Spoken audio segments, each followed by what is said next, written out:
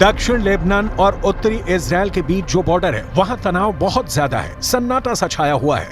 ये वो खामोशी है जो तूफान से पहले देखी जाती है। इसलिए यहाँ के लोगों को भी पता है कि बहुत जल्दी युद्ध का एपिसेंटर गाजा से निकलकर लेबनान तक पहुंच सकता है। यहाँ तैनात संयुक्त राष्ट्र की सेनाएं भी अलर्ट मोड पर हैं। लगातार पेट्रोलिंग हो रही है। लेकिन इजरायल के लिए एक और बड़ा खतरा हिजबुल्लाह को ईरान से मिली एक मिसाइल को लेकर है। ये है फतह 110 मिसाइल। कहा जा रहा है कि ईरान ये मिसाइल लेबनान पहुंचा चुका है। इसलिए इस मिसाइल की बहुत ही बारीक बातें आपको बताते हैं।